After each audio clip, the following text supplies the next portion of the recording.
Chana right ke kwi story michi toka Ghana, gwada shal ke Accra. Accra again capital city dum Ghana. Riga me tuoka ke chana jandangro yidi baro ka pairo wonki ndangro yidi bakel. Don mishale la shibi sa kumono.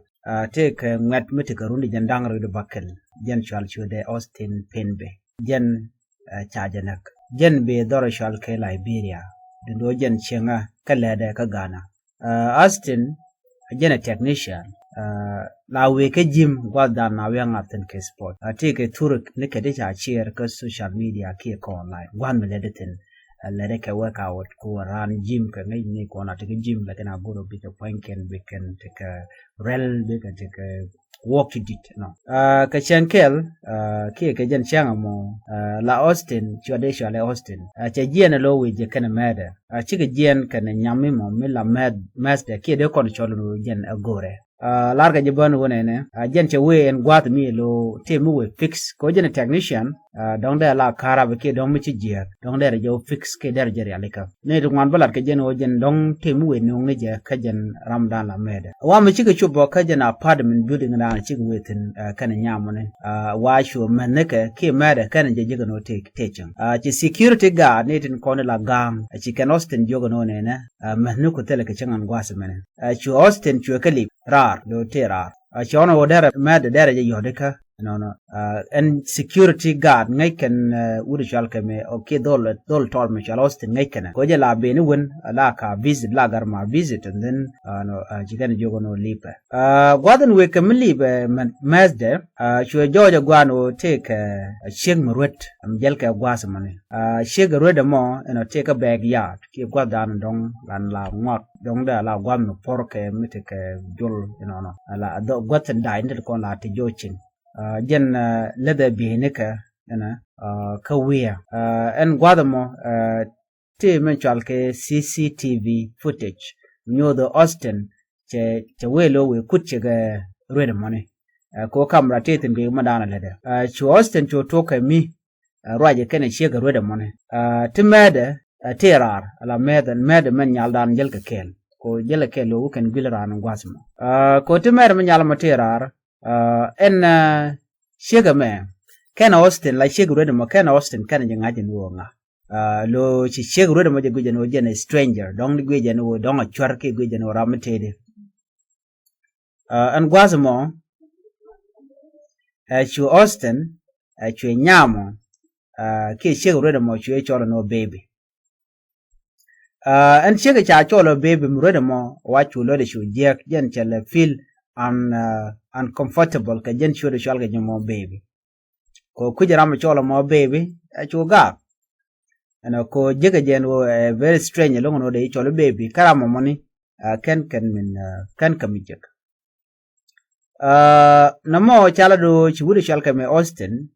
che chega moni che je timla chalke sexual harassment mi chi shek no ke chel nyal chi tiap ka kana agree ke ji ba gu jeno jin chi chiande no che yar so la ja kap ke ja wa cha gu jeno Austin che mo che cha ras ke che de kaping ka ta dan gu ke ja adudo ka CCTV camera che Austin cha gu jagwa ko Austin wa jen nana chicken thieken jen che gu da mo no kajan video point about Austin che gu jeno dare walk away lo che de tie ka jen che mo no alo we mean that che che mo chapal che che ga tie wajen che che jogo no chan jien and point Austin che ga jogo no ko ne wa Austin che gu jeno dong che ga mo che feel uncomfortable ka jodan che lat ke je alo jogo jeno dong dara apologize ke je ki dar jalar male ki dar jalar bir no chadwa an gwas money chu shega me chu ne de kondila security guard chu juk ne de ngai chana chi kon la no no tiene de la gang te la gang to building ni ki apartment ken no wore kala te ni de to kal ko ba ko ngaji no jin rambe gule ngai ke ji ke charge ngach chu shega mo en shega roda mo chu security guard chu juk no ne en cha de ka pin wudamo an gwas money chu security guard no ci kana jogo no ngay ne wuri chala hastenan ko ngay kan gude me bat ka korma ja jogo no cha de kapin ano ke joran chala de shegama wan gwadam chuuden mo ke yamane kan pain kan security guard mi chero mo ke yamane mo ci kan Austin jogo no jene nega gwato chu shegaro de mo chu chodo chu de chol ka chu chodan gwadam mo chu police ni chu ka chol gwad cha police chol ka je e cho chigamo ka cha Austin jogo no jene me jeni jere mon chwayo joj a security guard kana joirar e kal ka joy kana ke yamane chago jeno jene don ara mi goro kebna an gwadam moni chwane ngwan chwaga nen joy kan garamo karwal kan longo jomdi de no chwer ko jin ya jo jin chwer che to la janaka an gwado mo chu ne di ala to yeri go jeno chi Austin iche dware kwal chamana lat ka kwide ano che nyal jogo baby ko jen taran chagu gije chala peli jalar no jene chwer ko me jin chwer la janaka an gwado mo chu security guard go ni Martin kan gwado mo chwa wudu shalka me ki gar ngare tor me chala Austin try mo ka bon medit ano Ramadan la mesde ke nyamdan jel kel ci ono no dere lat mena le roda jogo na do no ci chwarte lungram ci kwal no ko nyama jele ke bek te tuk kwak te grede ci na jogo no garame be ko ngu be kalat ci be ko te ke lungram kwal jen e technician ana ngwa do money ci chwa too late cha chakling ni ride nyama no de mena lar de jeling chwa Austin chwa yu pem ka dwai ka je mena mo changa jal che je long no ka gwato ti nyame chu mane ka chu yu shol chig ben ko bikan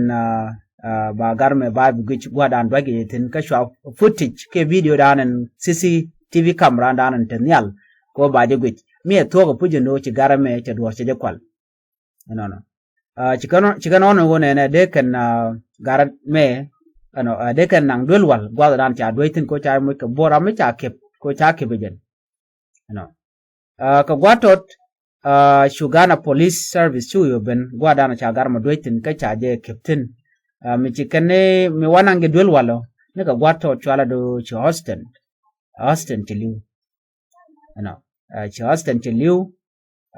dulwalo chalke Sakumuno Community Hospital ta pronounce no chala ram tiliu gwada mo ci police ci ken investigation ci ken la ten man nek garama ci Liberian ci ko protest online ko take no de garame de look de jelat ka do gwa wacha undang jok sorry cha police ni yes cha undang jok cha ka yen no gari shale Vincent ka mi shale Francis ka mi shale William no ka yan ka ke ka jen ku video manana channel la CCTV camera mene security guard bo ne rekon ngay muna le ro chwa yen bo ko en security guard cha yen ko chanen ka CCTV camera cha guje no cha muna le ro cha ngach ko chinere ti akane rekon kep ka dol tor chal ka mo Austin so right now ne to cha nan gwalok men lat ka gwasme sometime de ko ne guje no mi chi duore mi te gwam chutin so guro bro to get involved keep je kana kodi sometimes tine la we buka right ke kana especially ke jen we di ala totin la we Africa ko ken mi chala den no jin chi dor che kwal tel mla lat la jana lo ro ba lo lan je yono ene me cha dor chi mi chanen te mo gwad me la lo shin CCTV camera ko ba menan cho do lat ba ko lo ngach ci garame ci chu liva ka do mi mo chi chwer jen technician jen ka lele jal kana female friend rom kwa ka ki rom tule ka ngwa dan within chi ka friend ken kon le kan no fix kan wojek and then ka chele jele la ora ka shek mo chela la arma le jung ni baby na mo che rik che jono chu de me ki ngwa tor me che liu lo ra bang ka jom chalat so me tin jena ne ala jin mi jeli don jere wi da dien che goro jin bi right karan ko sometime de mo kerek an gwa mo che jen gar to de ke run jen dang ra bakele chayo nak lora bang ka mudong che de liu ke je ajeno be careful out there ine dial kono la jel gonde ko ken ko mi chala ro ne jugo no ichi dor ye kwal yan kan dor ken ye kwal la na ka ji unless take evidence nyo de no kan mo ken ye kwal mi che jala ja yal ka den bire ka mo bi cho jek so jen store mo gor no de nya kon ken la na bana jek no ka store da den chu pero jero bisano bi support bi subscribe yatama